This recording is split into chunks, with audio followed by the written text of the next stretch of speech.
Bueno, Nehemías capítulo 10, versículo 1. De hecho, si te das cuenta, arranca en el versículo 38 del capítulo 9, como que ahí nos quedamos la semana pasada. Pero nada más un poquito de historia, ¿ok? David, ¿no? El primer rey escogido por Dios, porque dices, no, tal y fue Saúl. No, Saúl no lo escogió Dios, Saúl lo escogió el pueblo. O sea, el pueblo teniendo una teocracia, Dios estando sobre el pueblo, ellos deciden, ya no queremos más a Dios sobre nosotros, queremos un rey como las otras naciones. Siempre el problema de Israel es queremos ser como las otras naciones, cuando era un pueblo escogido, un pueblo santo, un pueblo apartado. Dios lo apartó para ser diferente. Y ellos dicen, no, queremos un rey. Samuel, que era el profeta en ese tiempo, o sea, no puede parar de llorar de despecho de cómo el pueblo está pidiendo un rey. Y deciden que el rey es Saúl, ¿no? Bueno, Dios lo unge, pero no lo escoge Dios, realmente lo quiere el pueblo. Y después de Saúl viene David. Después David no puede construir el templo, pero su hijo Salomón construye el templo, un templo hermosísimo. Si estuviste aquí en nuestro estudio de primera y segunda de Samuel, pusimos varias veces el video, ¿no? Ese video, y por ahí anda en internet. Increíble, todo chapeado de oro, y todos los muebles del templo, la explanada del templo, toda la Jerusalén amurallada.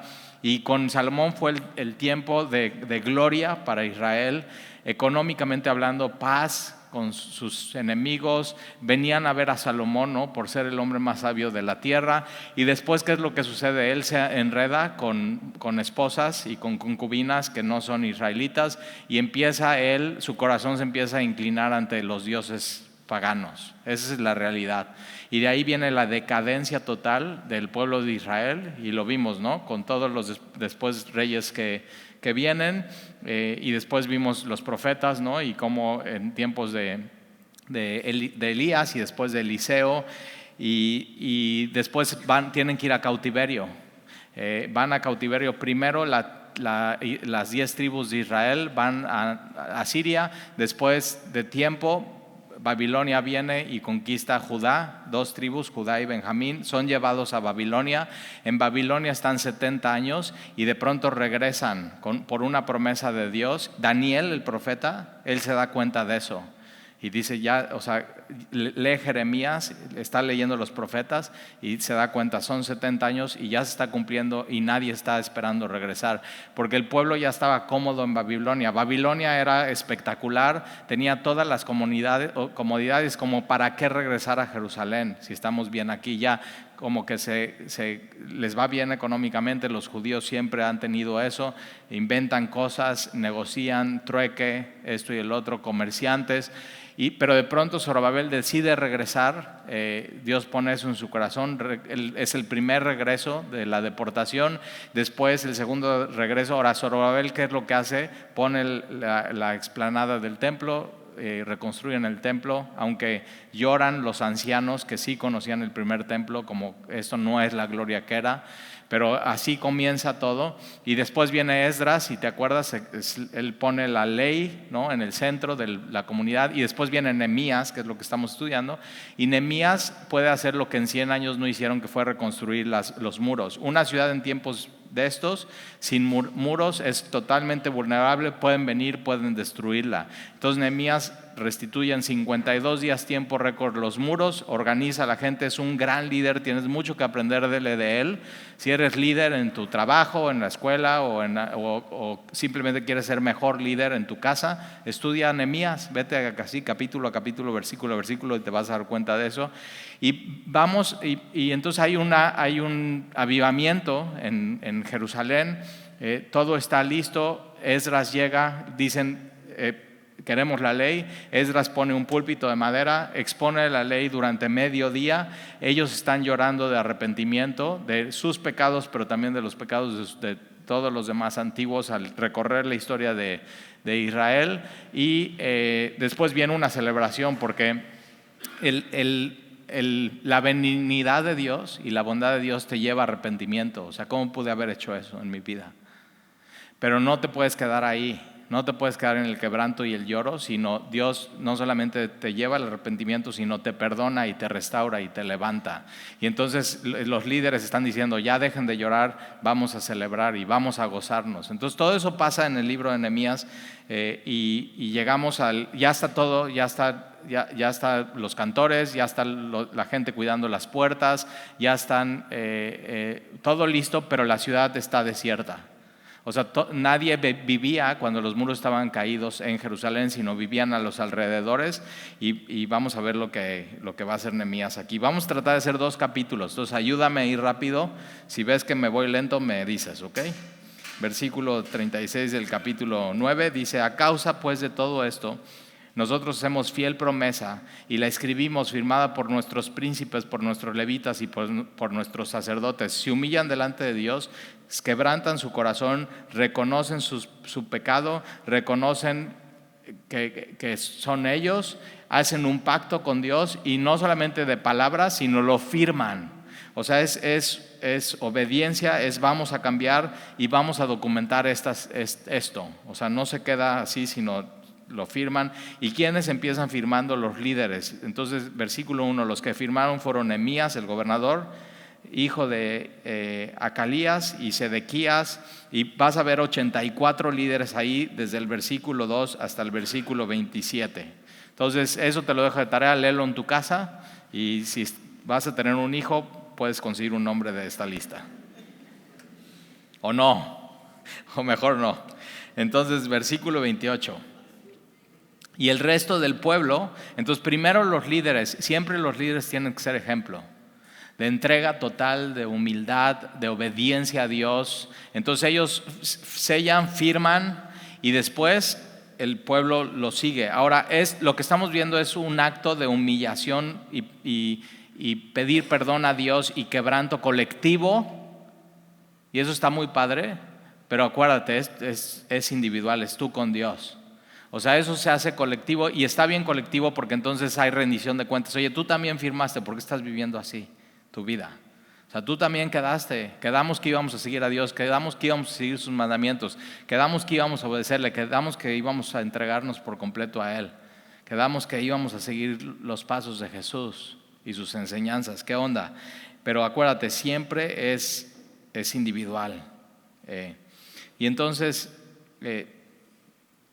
versículo 28, el resto del pueblo, los sacerdotes, levitas, porteros, ¿no? Los que cuidaban las puertas, los cantores, los sirvientes del templo. Entonces había gente que servía todos los días en el templo, y todos los que se habían apartado de los pueblos de las tierras a la ley de Dios, con sus mujeres, sus hijos, sus hijas, o sea, involucra todo el que tenía comprensión y discernimiento. Entonces, ¿cómo saber si ya alguien puede estar bien con Dios, entender el evangelio, ponerse a cuentas con Él, quebrantarse? Si ya tienes entendimiento y puedes entender un mensaje bíblico y leer un pasaje y decir, ok, eso. Y la otra cosa es tener discernimiento. Discernimiento es como poder cortar algo y separarlo. Esto está bien, esto está mal. Y eso te enseña la Biblia, saber qué está bien y qué está mal. No es tu opinión, sino es lo que dice Dios. Y Dios nos da discernimiento a través del uso de las Escrituras. Y entonces, ahí está, versículo 29, se reunieron con sus hermanos y los principales para protestar y jurar. Ahora, aquí la palabra protestar como que no la entendemos muy bien, pero involucra, si no cumplimos, que haya consecuencias. O sea, si cumplimos, bendícenos Dios, y tú estás con nosotros, pero si no cumplimos, maldícenos. O sea, tiene que haber una consecuencia en un pacto. Y aquí ellos lo hacen así. ¿Por qué? Porque si no cumplimos, queremos que nos llames la atención. Porque ellos van a cautiverio y ellos están viviendo todas las consecuencias del cautiverio por no cumplir y por no obedecer. Entonces, aquí hay un pacto. Entonces, para protestar y jurar que andarían en la ley de Dios, que fue dada por Moisés, siervo de Dios, y que guardarían y cumplirían todos los mandamientos, decretos y estatutos de Jehová nuestro Dios, y que no daríamos nuestras hijas a los pueblos de la tierra, ni tomaríamos sus hijas para nuestros hijos. En estos tiempos de la Biblia, los hijos no podían escoger a sus esposas si no eran matrimonios arreglados. Pero ¿qué hacían y qué hicieron antes del cautiverio? No, pues yo como que veo que es esta chica, que su papá adora a este Dios, le va muy bien, ¿por qué no te juntas con ella y seguramente te va a ir bien? Y dejan a Dios afuera de la ecuación. Ahora, hoy en día ya no arreglamos nosotros los matrimonios de nuestros hijos, aunque sabes que a veces dices deberíamos. O sea, como vemos que toman sus decisiones, dices, no, pues sí, dame chance, por lo menos dame chance de entrevistarlo y preguntarle, ¿no? ¿Qué crees? ¿Qué piensas? ¿Cuánto ganas? O sea, déjame hablar con tu jefe a ver si eres responsable. O sea, ¿cómo le vas a dar a tu hija si no es responsable en su trabajo? ¿No? Pero no podemos hacer eso. Ahora, lo que sí podemos hacer es eso, que quien se va a casar tiene que casarse con alguien que es creyente. O sea, miren, yo por ejemplo que he casado mucha gente aquí en Semilla, los primeros años de Semilla hice más funerales que bodas. ¿Quién sabe por qué? O sea, ya me sabía de memoria los funerales. Y después ya como que se volteó y ahora ya voy más a bodas que funerales y sí me gustan más las bodas, la verdad, las disfruto un poco más. Pero me toca, por ejemplo, gente que llega a Semilla, nunca cristianos, Dios los salva y vienen con sus situaciones y sus cosas y hay complicación y todo. Ahora, me ha pasado, por ejemplo, que Dios salva a la mujer y al hombre no. O sea, el hombre nada más no quiere, nada que ver con Dios. Y entonces se complica más, es que Talí, él no quiere que vengan mis hijos, o él se va a un lugar y yo a otro, y entonces el domingo ya no estamos juntos, así. Ahora, si se complica, ¿para qué escoger? Si puedes escoger una mujer que sea creyente, o un hombre que sea creyente, mejor ya escógelo. O sea, yo les preguntaría aquí a todos los israelitas, hijo, hija, ¿qué no hay en las tribus aquí de tus hermanos alguien? O sea, ¿por qué tienes que ir a estar buscando a otro lado? Y ya.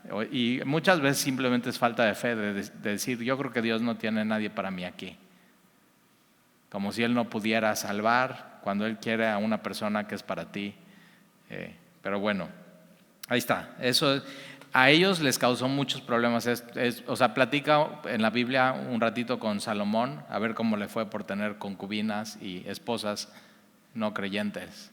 O sea, platica con aquellos que, Sansón, o sea, cómo terminó Sansón, ¿no? Y ahí está, le sacaron los ojos y terminó muerto en un templo pagano. Entonces, digo, la vida es complicada, el matrimonio es re difícil, no por Sandy, por mí, por nuestras esposas, pero es difícil. Ahora, ¿para qué complicarla? Y es eso, ahora, esto no es racial, Aquí no es, no porque son árabes, no porque son, no. Aquí es un tema espiritual, es ¿por qué casarte con alguien que tiene diferentes valores, diferentes ideas y diferente Dios? Y no tener las mismas instrucciones y servir al mismo Dios, caminar juntos hacia un mismo destino, educar a tus hijos de la misma manera, es simplemente eso. Entonces ahí está. Versículo 31, asimismo, que si los pueblos de la tierra trajesen a vender mercaderías y comestibles en día de reposo, acuérdate que los cristianos no tenemos que guardar el día de reposo. Nuestro día para adorar a Dios no es el sábado, es el domingo. Eso es muy importante, eso lo cambió Jesús por completo. Jesús ya estaban adorando al día de reposo y ya estaban adorando el templo, y Jesús dice eso, el día de reposo fue creado por causa del día de reposo o por causa de ustedes. O sea, y dice, yo soy el Señor del día de reposo. Él es nuestro reposo. Entonces, pero había el día de reposo y tenía toda la lógica para ellos, y esto era el sábado, y los domingos para ellos el domingo era el primer día de la semana. Entonces ya ahí y para nosotros el domingo es el primer día de la semana, y ellos el domingo, los judíos, después del sábado trabajaban. Entonces, y desde el principio Dios les dijo, 6 días trabajarás y 1 descansarás. ¿Y qué es lo que en qué desobedecieron? Que no descansaban ningún día. ¿Por qué? seguían trabajando, seguían comerciando, seguían haciendo lo que tenían que hacer en el día de reposo porque era conveniente. Nada más déjame te hago una pregunta. Alguien que era comerciante y compraba y vendía peces, ¿es mejor comprar y vender peces 6 días a la semana o 7 días a la semana por el negocio? ¿Qué es mejor? 7. Y Dios dice, no 6, confía en mí, yo te voy a proveer. Y eso viene desde el maná, desde los 40 años en el desierto. Dios les dio maná por 40 años, pero dice, un día no va a haber maná, entonces un día antes van a recoger doble. Ahora, ¿qué hacían ellos? En vez de recoger doble, recogían muchísimo más. Y lo que recogían de más se podría. Entonces, ¿qué es lo que Dios estaba haciendo en ellos, en sus corazones? Una fe y una dependencia de Dios por completo. Entonces, y aquí están diciendo, no, ya no vamos a cumplir el día de reposo. Entonces, si vienen los mercaderes, no vamos a comprar, no vamos a hacer eso. Ahora tienes que tener cuidado porque hoy ya para nosotros no hay eso, pero sí de pronto puede haber cosas que como cristiano quieras truquear o quieras hacer, corrupción, no pago de impuestos, negocios ilícitos con tal de ganar más dinero como ellos. Y tienes que saber eso no va. Tienes que confiar en Dios y hacer las cosas bien y vas a ver cómo así Dios te bendice. O sea, prueba a Dios y vas a ver. Y entonces yo tengo una historia que cuando recibí a Dios en mi vida así por completo, fue increíble. Me acuerdo el día, estaba como en un estudio así como este, pero más chiquito, y estaba Gerardo, y después al final del estudio yo supe, esto es la verdad, Jesús es mi Señor, Jesús es mi Salvador, solamente Él es el camino, la verdad, Él es la vida, no puedo ir al Padre si no es a través de Él. Yo necesito ser perdonado, yo soy un hombre pecador, necesito cambiar, necesito a Dios, y ya, o sea, eso pasó en mi mente, eso pasó en mi corazón en un par de semanas. Y al final de un estudio así, fui yo con Gerardo y estaba mi esposa Sandy, no sé si te acuerdas, Sandy, y le dije, oye, yo quiero recibir a Jesús, pero ya había pasado, ya nada más era como un trámite, como decir, ya, quiero que se den cuenta ustedes. Y me tomó de las dos manos y me dice, estoy muy feliz por este día, y oró conmigo. Ya, eso fue. Pero después, cuando ya eso sucedió, pero después cuando entendí el amor de Dios por completo, la cruz. O sea, que Jesús había muerto por mí en la cruz. Y pude ver eso con claridad, como que Dios abrió mis ojos a eso. Y eso fue un momento aparte de la salvación. Y claramente pude tener una visión de Jesús crucificado por mí. O sea, derramando su sangre por mí, con los clavos en la cruz. O sea, no fue una visión visual, sino pude entender bíblicamente qué era eso. Y entonces que Él lo había hecho para salvarme y para perdonar mis pecados, pero para que no siguiera pecando más. Y entonces en ese momento dije, tengo que obedecer a Dios en todo en mi vida, incluyendo mis negocios y mis tratos. Y al día siguiente de ese retiro, de eso que pasó, lloré, me hinqué, dije, Señor, yo voy contigo y voy, o sea, no voy por la libre, voy por la de cuota, o sea, voy en serio contigo, en serio, todo, o sea, todo. Y al día siguiente fui con mi papá, trabajaba con él, y le dije, papá, a partir de hoy todo lo que hagamos de negocio va a ser bien, va a ser kosher, así se dice, kosher, o sea, limpio, bien. Y nada más se me queda viendo así como que, ¿qué onda, no? ¿Qué le picó a este?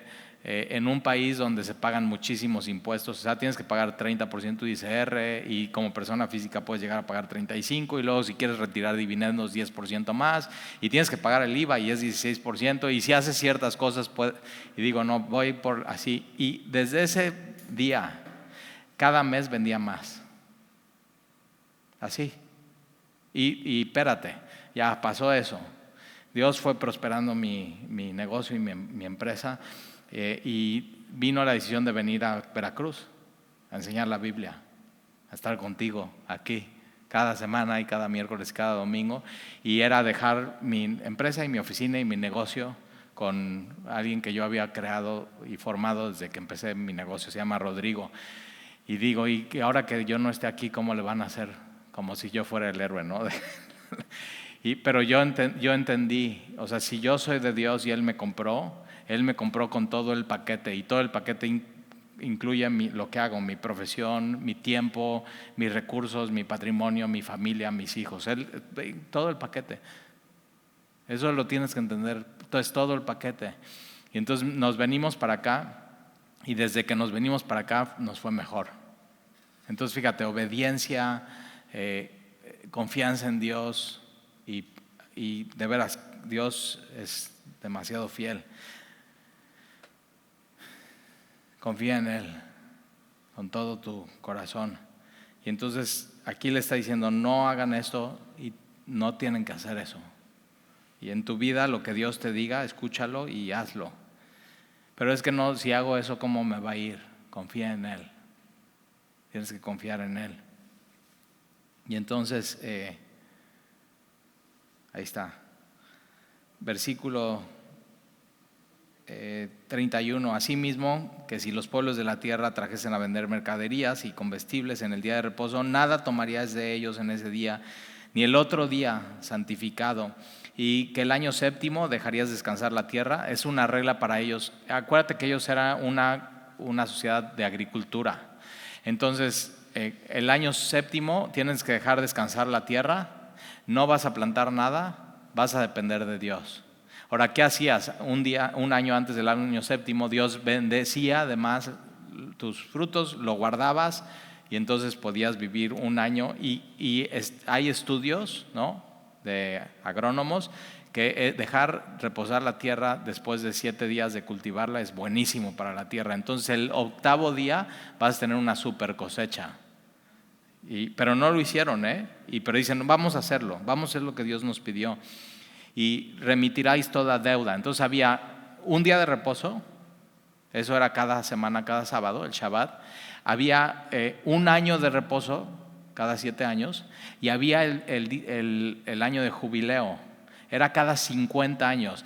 Y cada 50 años, por eso los que primero se vuelven cristianos y después dicen, no, queremos ser cristianos mesiánicos y ya entonces el Shabbat, se visten como judíos, digo, no inventen. O sea, entonces a los 7 años te voy a ir a buscar a tu casa y no tienes que trabajar un año, y no lo hacen. O sea, hacen lo que escojan, lo que se ve muy espiritual.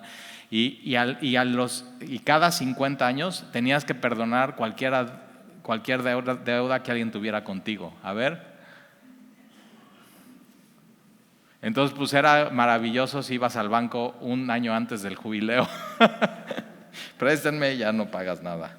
Pero si tenías, la gente que tenía esclavos. Ahora, ¿por qué había esclavos? Porque había gente que no podía pagar las deudas y entonces en vez de morirse de hambre, se volvían esclavos de una familia. El amo los tenía que ser responsable de ellos en absolutamente todo.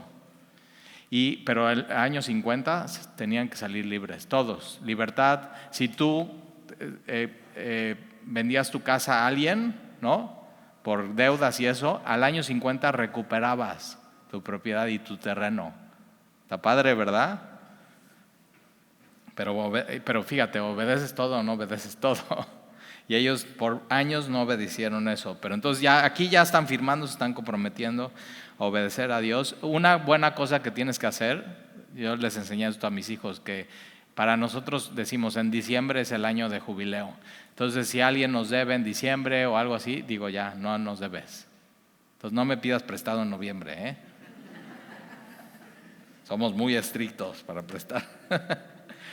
Pero ahí está, es algo muy, muy bonito que puedes hacer. ¿Alguien te debe algo que puedes decir aquí ya quedó? ¿Por qué no lo haces? No, Tali, me costaría mucho trabajo. Ya hasta te dolió la panza, ¿verdad? Pero si Dios te lo pide, entonces escucha bien la voz de Dios. Parte de ser cristiano es ser generoso. Y entonces ahí está. Talí, ya no sigas, ok. Remitirías a toda deuda. Versículo. Ahora, ¿quién pagó por ti tu deuda? Tenías una deuda impagable con Dios, impagable. O sea, tus números no estabas en cero, estabas en rojo. Y lo que Jesús hizo en la cruz por ti es no solamente te regresó a cero, sino depositó una cantidad de piedad en tu vida que nunca te la vas a poder gastar. Eso es la salvación.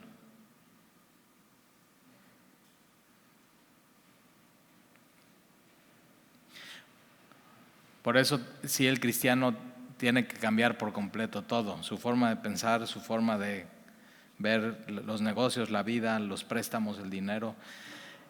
Ahorita vamos a ver más adelante, pero el cristiano no hace dinero para ser excéntrico. O sea, hay unos muy ricos que se exhiben en Twitter cada semana sus excentridades. Y nosotros creamos dinero, los que Dios prospera, para ayudar a otros y ser generosos. Es muy, muy importante. Jesús, siendo rico, se hizo pobre para enriquecernos a nosotros. Entonces ahí está. Ya podríamos terminar el estudio e irnos, ¿verdad? Entonces, versículo 32. No impusimos además por ley el cargo de contribuir cada año 1/3 parte de un ciclo para la obra de la casa de nuestro Dios, para el pan de la proposición. Acuérdate, entrando al templo, del lado derecho van los panes de la proposición, simbolizando que Dios siempre va a proveer para nosotros. Jesús dijo: yo soy el pan de vida que descendí del cielo, y tenían que estar frescos y se cambiaban cada día. Y para la ofrenda continua, para el holocausto continuo, los días de reposo, las nuevas lunas, las festividades, y para las cosas santificadas y los sacrificios de expiación por el pecado de Israel, y para todo el servicio de la casa de nuestro Dios. Entonces hay un impuesto. De hecho, este impuesto lo pone Moisés y no era 1/3 de ciclo, era medio ciclo. Ahora aquí lo bajan. ¿Y por qué? Porque están en una situación económica. Acuérdate, ellos todavía tienen que pagar impuestos a Babilonia. Entonces no se trata de cuánto, sino vamos a bajarlo, la economía está mal, pero el chiste es tenemos que ayudar. Es nuestro Dios y es su templo. En tiempos de Jesús otra vez es medio ciclo, y eso lo puedes ver en el Evangelio de Mateo, capítulo 17, versículo 24. Cuando llegan a cobrar a casa de Pedro el impuesto del templo, Jesús está adentro, Pedro está afuera, y llegan a cobrarle el medio ciclo de Pedro y de Jesús. Y cuando entra Pedro, Jesús le dice: ¿qué vienen a cobrarnos el impuesto? ¿Qué opinas, Pedro? ¿Tendría que yo pagar el impuesto? Jesús diciendo: yo, que soy Dios, tengo que pagarme a mí mismo el impuesto del templo. Y entonces dice: para no discutir. Ahora, ¿qué crees? No tenían dinero. No tenían ni medio ciclo, Pedro y Jesús. Jesús lo ves en los evangelios y no carga dinero. Dices: Talí, ya tengo algo que ver con Jesús.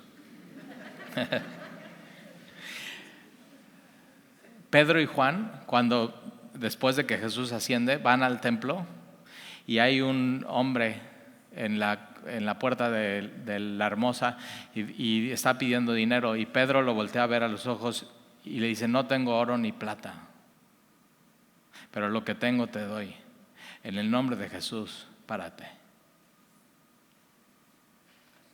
Hoy algunas iglesias tienen mucho dinero, pero no tienen el poder de Dios.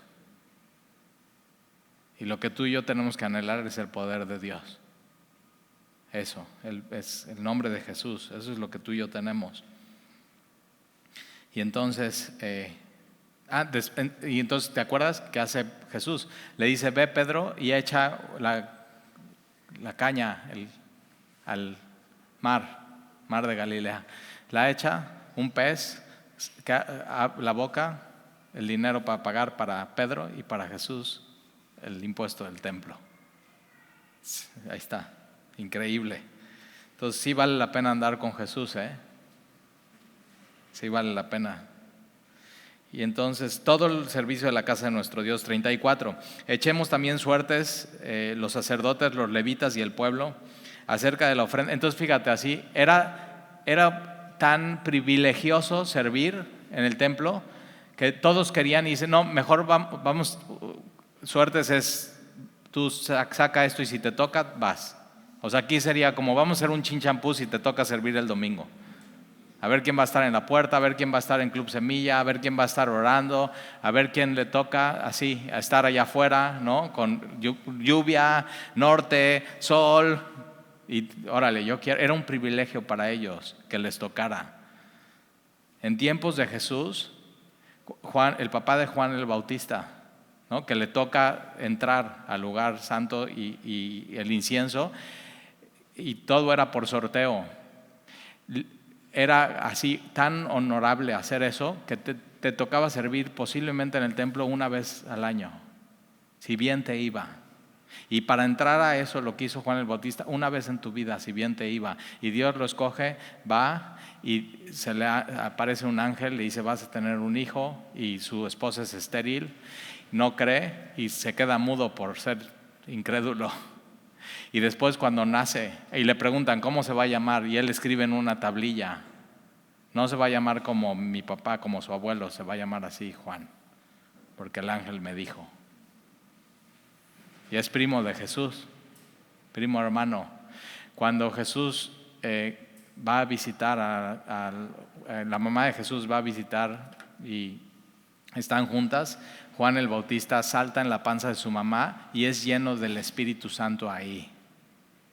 Por eso somos pro vida y no pro aborto, porque un bebé desde el vientre puede ser lleno del Espíritu Santo. Imagínate. Y entonces echemos también suertes los sacerdotes, los levitas y el pueblo acerca de la ofrenda de la leña para traer a la casa de nuestro Dios según las casas de nuestros padres en los tiempos determinados cada año para quemar sobre el altar de Jehová nuestro Dios como está escrito en la ley. Todos los días tenía que haber leña, no se podía apagar el fuego del altar. El altar era el lugar más importante, ¿no? Fuera del templo, del lugar santo y santísimo. Tú llevabas tu ofrenda, ponías tu mano, se cortaba, sangraba y se ponía ahí, se quemaba y se veía el humo y la adoración, la ofrenda a Dios. Y siempre quemando la ofrenda. Ahora, tú y yo hoy somos la ofrenda. Romanos 12. Y les ruego que por las misericordias de Dios presentes tu cuerpo en sacrificio vivo, santo, agradable a Dios, que es vuestro culto racional. Entonces tú y yo siempre tenemos que estar dispuestos a ser quemados por Dios como ofrenda a Él. Siempre vivos, Entonces sirve a Dios y acábate tus rodillas sirviendo a Dios y tu voz sirviendo a Dios y que tu pelo se caiga sirviendo a Dios. ¿Qué otra manera más hermosa vivir tu vida que servir a Dios? Jaime, mi pastor, dice, si encuentras una manera, ve. Si encuentras, regresa y platícanoslas. Y nadie ha regresado a platicarnos que hay una mejor manera de quemar y gastar tu vida que para Dios. No hay una mejor manera. Y entonces ahí está, la leña. Ahora esto, diezmos, ofrendas, el impuesto era obligatorio para la ley, pero la leña no. Y hay cosas que tú puedes ofrendar, tu tiempo, no es obligatorio que lo des aquí en la iglesia, pero lo puedes ofrendar a Dios. Cualquier necesidad que veas, tú lo puedes hacer y ofrendar a Dios. Entonces, versículo 35.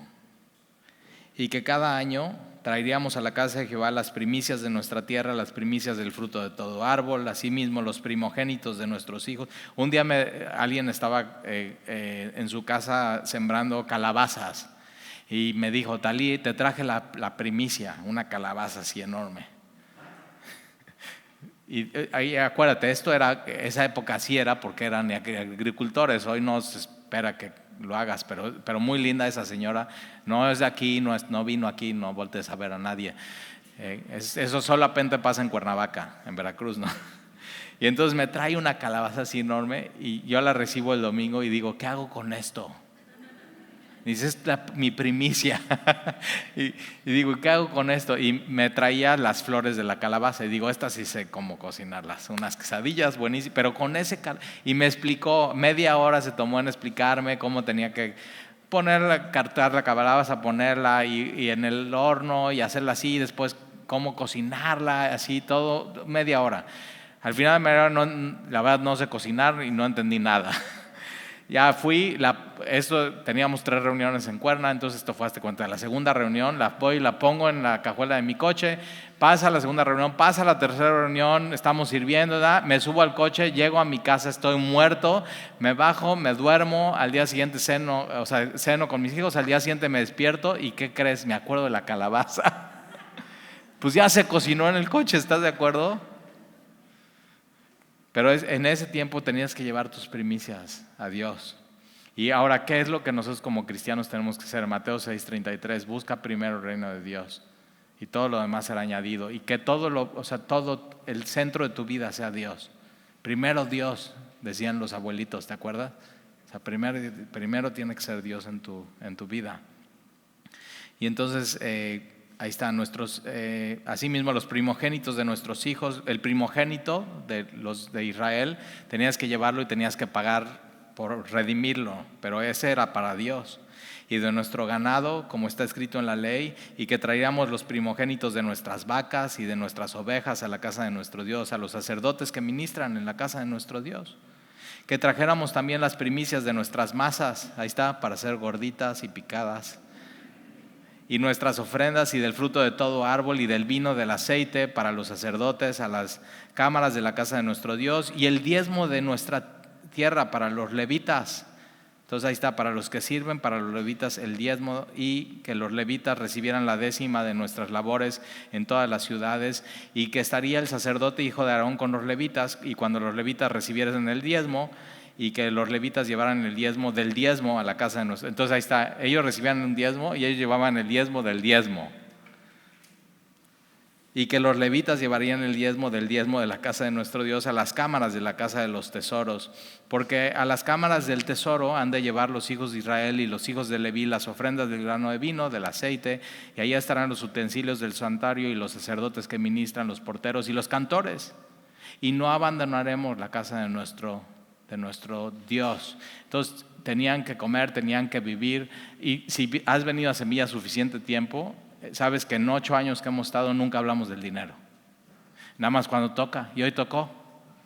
Y entonces hay gente que dice, bueno, tal y hoy aplica el diezmo o no. Y lo que te puedo decir es que podemos estudiar la iglesia primitiva, o sea, los padres de la iglesia, por ejemplo, Ireneo decía que para los judíos era obligatorio el diezmo, el 10%, pero para los cristianos, ellos tenían la libertad de asignarle todo a Dios y tenían la libertad de dar a Dios lo que ellos quisieran. Me encanta eso de él. O sea, el cristiano todo es de Dios, no nada más 10% de lo que tiene, todo es de Dios. Y simplemente eres mayordomo y tienes la libertad de dar lo que quieras a Dios. Por ejemplo, Tertuliano dice que los bienes materiales no son para el cristiano para una vida extravagante, sino para hacer el bien. Y más que una obligación, es para hacer el bien. Clemente dice que los diezmos del Antiguo Testamento enseñan la piedad a Dios y no ser avaro. O sea, hay gente que dice, ¿con cuánto empiezo? Con 10%, si quieres ponerte esa regla, pero no hay el Nuevo Testamento no hay una regla. Ahorita vas a ver cuál es la regla de 1 y 2 de Corintios. Pero entonces el diezmo en el Antiguo Testamento, lo que estamos viendo, enseña la piedad a Dios y no ser avaros, y tienes que dar como un regalo de bondad a Dios y a los demás. Crisóstomo, para los judíos sí era obligatorio el 10%, pero para dar a los más necesitados. Y cuánto más nosotros como cristianos no tendríamos que dar a los más necesitados. Ahora déjame terminar con 1 Corintios 16. Vamos al Nuevo Testamento. Ya no hicimos 2 capítulos, ¿ya ven? Les dije, 1 Corintios capítulo 16. Te va a encantar esto. Porque sí, está bien que hay gente que dice, tengo dudas, o sea, ¿qué tengo que dar? Hay diferentes posiciones en diferentes iglesias y la Biblia sí habla de eso. 1 Corintios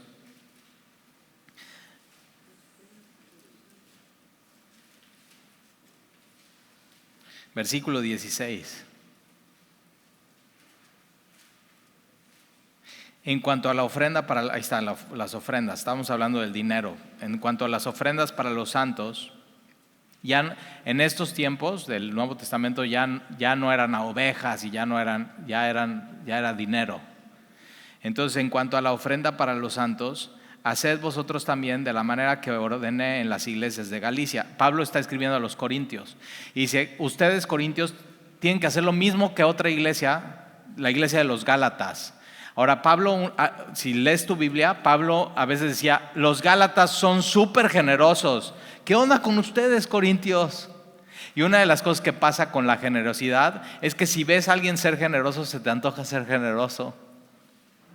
O sea, es eso, así pasa. Dices, oye, yo también, se me antoja ser generoso con los demás. Entonces, versículo 2, aquí está cómo tienes que dar en el Nuevo Testamento. Cada primer día de la semana. ¿Qué día es el primer día de la semana? Domingo. Talí, ¿por qué no recogen el miércoles ofrenda? Porque aquí dice que el domingo. Y nada más lo hacemos el domingo. Hay gente que dice, oye, pero en mi otra iglesia, martes de discipulado recogían ofrenda. Miércoles de estudio recogían ofrenda. Esto recogían ofrenda. Grupo de jóvenes, nosotros no, nosotros le hacemos caso a la Biblia. Dice el primer día de la semana y es lo que vamos a hacer. Entonces, cada domingo, habla de manera regular, dar de manera regular, ¿ok? Entonces, el primer día de la semana, y es como parte de tu adoración. Por eso son 4 canciones, y de ahí Dani dice, vamos a seguir adorando con nuestros diezmos y ofrendas. Y ya, y seguimos parte de nuestra adoración. Entonces, cada primer día de la semana, cada uno, entonces personal, cada uno. Yo no tengo que saber cuánto das. Tú no tienes que saber cuánto el de al lado da. Y Jesús dijo que tu mano derecha no sepa lo de tu izquierda. Tiene que ser privado y personal. Por eso en Semilla no damos sobres para que pongas tu nombre y tu teléfono. No queremos saber. Te voy a decir, una de las razones por las cuales no queremos saber es porque si llegas y das una cantidad, y es una cantidad fuerte, y ya, por fin vamos a poder cambiar este techo. Ya lo cambiamos y ni te diste cuenta. Nos costó 100,000 pesos. Ya se metía toda el agua, ¿se acuerdan? Los de este lado ni se fijan, los de este lado sufren. Pobrecitos, así, pobres, o sea, charcos ahí. Esto es así como un río y aquí es como padrísimo, desierto. ¿Por qué no queremos saber? Porque queremos tener la libertad para decirte lo que dice la Biblia y la verdad sin que haya ni un sesgo. Vamos a decir que esta persona da muchísimo a la iglesia y con eso pagamos la renta y te vemos que no estás caminando bien en el Señor y te tenemos que decir algo. Hijo, mejor no le decimos porque qué tal si se va. Y no queremos ministrarte con libertad. Entonces esa es la razón por la cual no queremos saber. Hay gente que a veces el domingo muy bien intencionada llega y tal, y te puedo dar este sobre, y digo yo no toco dinero, ni quiero enterarme. Por favor, ponlo los domingos allá. No quiero saber, no me quiero enterar. Quiero con total libertad ministrarte. Así. Y entonces eso hemos decidido hacer. Entonces, cada primer día de la semana, cada uno de vosotros ponga aparte algo. Entonces, tiene que ser planeado. Planeado. O sea, el domingo vino alguien por primera vez a la iglesia. No está aquí hoy, no eres tú. No te preocupes. Porque él ya levantó la mano. Yo sé. Ok. Vino por primera vez a la iglesia con alguien y yo lo estaba viendo así y en la ofrenda. Y entonces pasan las cajas y le hace así. O sea, como que. Y su amigo le dice, no, como que. Y ya. No tienes que dar. Pero es eso. No es lo que te sobre. No es, pues aquí tengo 2 o 3 pesos. Eso pongo. Eso no. No es lo que es mejor no dar, no tienes que dar así, tiene que ser planeado. O sea, voy a apartar esto para el Señor. Eso es bien planeado. Entonces, hay veces que los muchachos, yo nunca toco el dinero en la iglesia, pero los muchachos que cuentan el dinero y hacen las cuentas y administran, y todo lo que da se gasta, ¿Cuándo te ha faltado papel de baño en el baño? ¿Jabón? ¿Aire acondicionado? Siempre subimos las prédicas a Facebook, siempre hay internet, siempre hay café, ¿sí o no? Bueno, se acaba y vuelven a hacer, ahí está. Pero es eso, a veces se han encontrado ellos así, monedas de Turquía. Y pues es alguien despistado que pasó la caja y nada.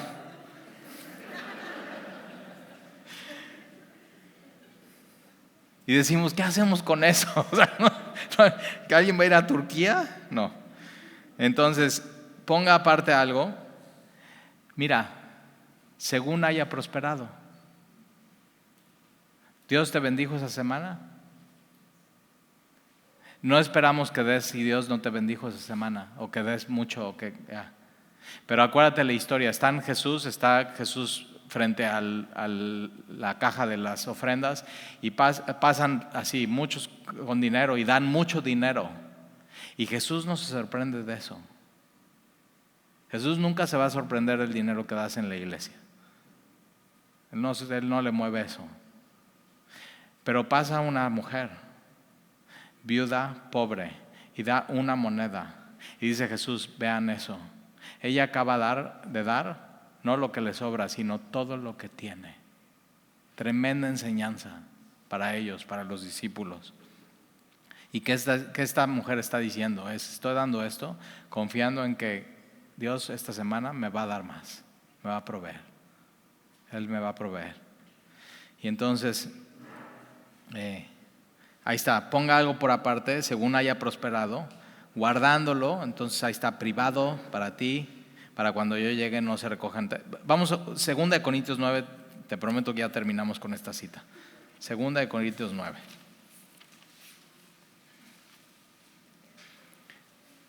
Entonces, sí, un buen lugar donde empezar es 10%, pero olvídate de eso. ¿Por qué no? Dice, Señor, te voy a decir yo lo que hago. Cuando hay necesidades en la iglesia, antes del domingo Señor, toca los corazones de tu pueblo para que sean generosos.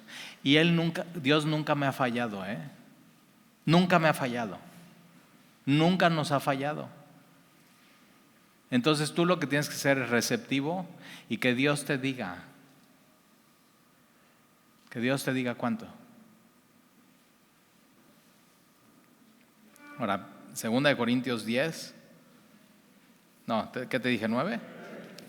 Ok, 9. Versículo 7. Hasta hay una canción de esto, no te las voy a cantar. 2 Corintios 9, 7. Cada uno, ahí está, cada uno es personal, es privado, como propuso en su corazón. ¿Y quién está en tu corazón? ¿Y quién habla a tu corazón? ¿Y quién guía tu corazón? Jesús. No con tristeza, ni por necesidad, no tienes que dar. Por favor, quítate eso de que si yo doy, Dios me va a prosperar. Si yo doy, Dios me va a dar más. Si yo siembro, no. Es un evangelio falso. No tienes que dar. Entonces, ni por necesidad, porque Dios ama, mira, al dador alegre. Esta palabra alegre es al dador que se carcajea. Entonces cuando te preparas y preparas tu corazón, dejas que Dios y das, no estás triste por no, es gracias Señor porque tú eres un Dios que das. Y simplemente has sido generoso, has sido demasiado bueno conmigo. Ahí está, eso es. ¿Alguna duda? No. Ok. La próxima semana le seguimos, ¿va? Ya ven, ya nos alargamos una semana más en Nehemías. La próxima semana veremos Nehemías capítulo 11 y posiblemente 12 y después ya nada más son 13 y después de Nehemías 13 viene Esther. Vas a disfrutar muchísimo ese libro, vas a ver. ¿Oramos? Señor, gracias te damos por tu palabra, es increíble, es maravillosa tu palabra, Señor, cómo tú nos hablas. Y queremos inclinar nuestro corazón a ti, que tú seas el Rey y el Señor de nuestras vidas, de nuestro corazón, de nuestras finanzas, de nuestra cartera, Señor. Yo te pido hoy por alguien que esté aquí, que tenga necesidades económicas, que tú lo prosperes, pero también, Señor, que uses la iglesia para poderle ayudar y apoyar y prosperar, Señor, y amar. Porque queremos eso, corazones generosos aquí en Semilla, Señor, porque tú lo has hecho. Y te bendecimos, Señor, gracias porque cada semana y cada mes y cada año tú has cubierto lo que necesitamos y no tenemos que anunciar ni decir, simplemente orar a ti. Y tú extiendes tu mano poderosa, Señor. Y queremos ser una iglesia que no tenga mucho oro ni plata, queremos tener poder del Espíritu, el nombre de Jesús. Y te lo pido, Señor, gracias por ser tan tierno con nosotros. Te lo pido en el nombre de Jesús. Amén. Amén.